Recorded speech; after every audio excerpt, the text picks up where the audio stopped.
নমস্কার, আজ বানাবো ভাজা পিঠে। তার জন্য নিয়ে নিয়েছি রাঙা আলু। রাঙা আলুটাকে খোসা ছাড়িয়ে ভালো করে ধুয়ে নিয়েছি। আর নিয়ে নিয়েছি মুগ ডাল। দেখুন, এই বাটিটার মাপ করে আমি নিয়ে নিয়েছি 1 বাটির মতো মুগ ডাল। এখন মুগ ডালটাকে একটুখানি ভেজে নিতে হবে। শুকনো কাঠখোলাতেই ভেজে নিচ্ছি, তেল দেওয়ার কোনো প্রয়োজন নেই। একটুখানি নাড়াচাড়া করলেই সুন্দরভাবে ভাজা হয়ে যাবে। আর ডালের মধ্যে না অনেক নোংরা থাকে, তাই ডালটাকে একটুখানি ভাজার পরে ধুয়ে নিতে হবে। দেখুন, জলের মধ্যে দিয়ে ভালো করে ধুয়ে নিচ্ছি। ডাল কিন্তু ভাজার পরে একবার ধুয়ে নেবেন, তাহলে যে নোংরাগুলো থাকবে সেগুলো কিন্তু বেরিয়ে যাবে। এরপরে এই ডাল আর রাঙালুটাকে একটুখানি সিদ্ধ করে নেব। ডাল আর রাঙালু দিয়ে একবার অন্তত ভাজা পিঠে বানিয়ে দেখবেন, খুব সুস্বাদু লাগে। গ্যাসে বসিয়ে দিয়েছি কড়াই, আর কড়াইয়ে দিয়ে দিয়েছি বেশ অনেকটা পরিমাণ জল, আর তাতে দিয়ে দিচ্ছি রাঙা আলুটা আর ভেজে রাখা মুগ ডালটা। এখন এটা সিদ্ধ হোক। এর মধ্যে সামান্য পরিমাণ লবণ দিয়ে দেব, তাতে করে স্বাদটা খুব ভালো আসবে। এখন এটাকে আমি অন্য গ্যাসে দিয়ে দিচ্ছি। এখন একটা পুর রেডি করে নেব।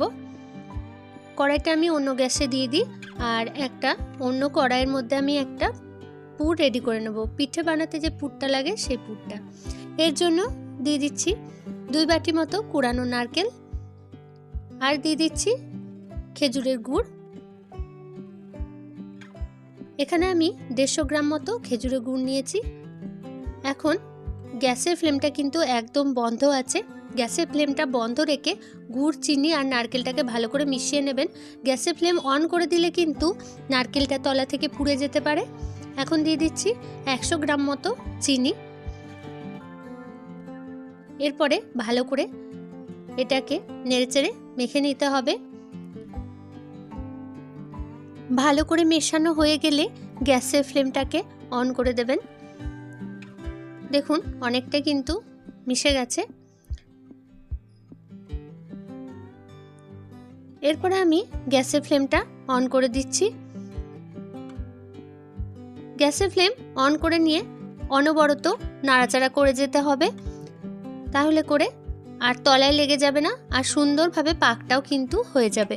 এই বিষয়টা একবার খেয়াল রাখবেন, পাকটা যেন ভালোভাবে হয়।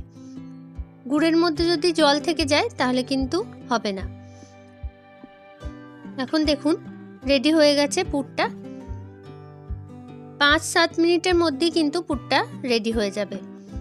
এরপরে এটাকে ঠান্ডা করার জন্য আমি রেখে দেব। আর যে ডালটা সিদ্ধ করতে দিয়েছিলাম সেটাকে আপনাদেরকে দেখাই। দেখুন, এটা হয়ে গেছে। এটা নামিয়ে দিয়ে দেখুন, এই গ্যাসে আবার ডালটাকে নিয়ে এলাম। দেখুন, ডালটা আর আলুটা কিন্তু সম্পূর্ণভাবে সিদ্ধ হয়ে গেছে। এখন এই সিদ্ধ করা ডাল আর আলুর মধ্যে দিয়ে দেব চালের গুঁড়ো, আর দিয়ে দিচ্ছি একটুখানি মিষ্টির জন্য গুড়। এখানে 2-3 চামচ মতো গুড় দিলেই হবে, যেহেতু রাঙা আলু দেওয়া আছে সেই কারণে মিষ্টি কিন্তু আছে। এখন আরও একটুখানি মিষ্টির জন্য দিয়ে দিচ্ছি গুড়। 2 চামচ মতো গুড় দিলেই হবে। এরপরে ভালো করে মিশিয়ে নিয়ে এখানে যে চালের গুঁড়ো দিতে হবে, চালের গুঁড়ো দিয়ে অনবরত নেড়ে যেতে হবে। এই পর্যায়ে কিন্তু গ্যাসের ফ্লেমটা বন্ধ করে দেবেন। কড়াইয়ের মধ্যেই এটাকে ভালো করে চালের গুঁড়োর সাথে মিশিয়ে নিতে হবে। চালের গুঁড়ো দিয়ে অনবরত নেড়ে যাবেন। চালের গুঁড়ো দিয়ে যদি নাড়াচাড়া না করেন তাহলে কিন্তু দলা পাকিয়ে যেতে পারে। এভাবেই নেড়েচেড়ে ভালো করে মিশিয়ে নিতে হবে। এই মিশ্রণটা রেডি করতে আমার 6 হাতা মতো চালের গুঁড়ো লেগেছে। এই বড় চামচটার 6 চামচ মতো চালের গুঁড়ো দিয়ে আমি পিঠের ব্যাটারটা রেডি করেছি।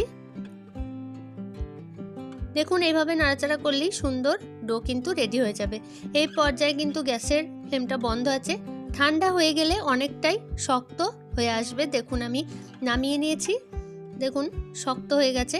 এখন হাতের সাহায্যে একটুখানি থেসে নিচ্ছি। সম্পূর্ণ ঠান্ডা হয়নি, হালকা গরম আছে।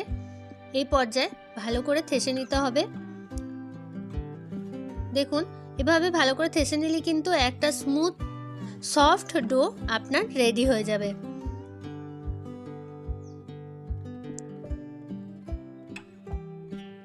দেখুন কত সুন্দর হয়েছে, আশা করি দেখেই বুঝতে পারছেন ডোটা কিন্তু একদম পারফেক্ট রেডি হয়েছে। দেখুন কতটা সফট। এখন যে পুরটা রেডি করে রেখেছিলাম সেটাও এই থালার মধ্যে নিয়ে নিচ্ছি। এরপরে পিঠেগুলোকে বানিয়ে নেব। তার জন্য এরকম ছোট ছোট লেচি কেটে নিচ্ছি, খুব ছোট না, যেমন আমরা রুটি করে থাকি সেরকম মতো লেচি কেটে নিচ্ছি। আর এরকম সাইড থেকে চেপে চেপে একটা পকেট বানাতে হবে, আর তাতে দিয়ে দিতে হবে পুরটা। গুড় আর নারকেল দিয়ে তৈরি করা, আর দিয়েছিলাম অল্প পরিমাণ চিনি। সেই পুরটা দিয়ে চারিপাশ মুখটা মুড়ে নিতে হবে।